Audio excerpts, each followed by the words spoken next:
Yollarında, Gaziantep'in yollarında yanında bulur. Bizi arayan Elazığ'da bulur, Malatya'da bulur. Bunlar olmuştur. Karadeniz'de, sel bölgelerinde bulur. Giymiş, şantiyelinde vatandaşlarımızın yeni harikaların ülkesinden yürümüyor. Tabii bu İstanbul hepsinden bir baş. Çöp, çukur, çamur kurtardık. Çöp dağlarından kurtardık. Vay vay canım. Ya sen bunların hesabını nasıl vereceksin? Ve İstanbul'u doğal olarak 50 bin verilmişti. Biz 1 milyon. Eyvallah. Ne diyor şair? Yüreği Grup başkanı ekibimiz, milletvekili adayımız, Ankara liderliğinde gençler milletvekili oluyor.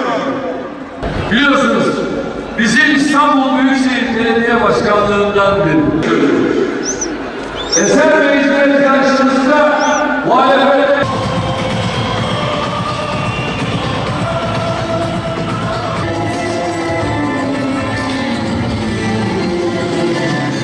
bu şehrin her bir insanı ayrı ayrı seviyor.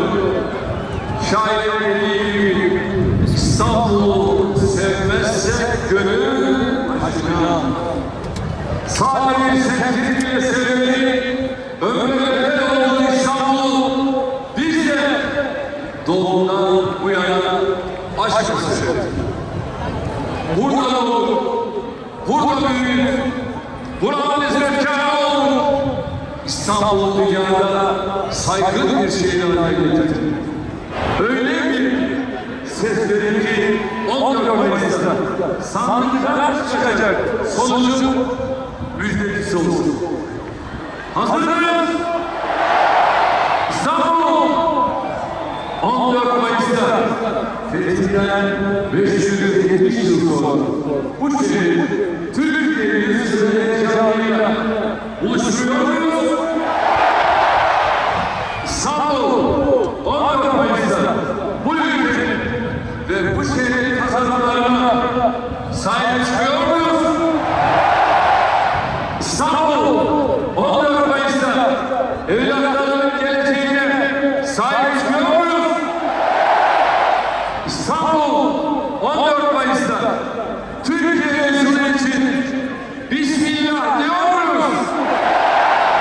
İstanbul 14 Mayıs'ta tercihini doğrudan yana kullanıyor musun?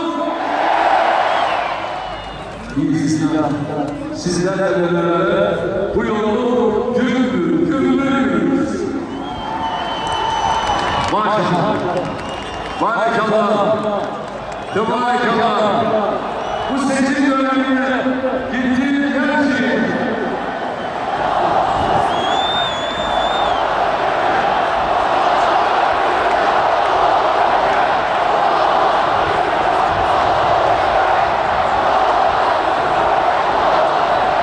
biz sözümüzü hep milletimize söylüyoruz.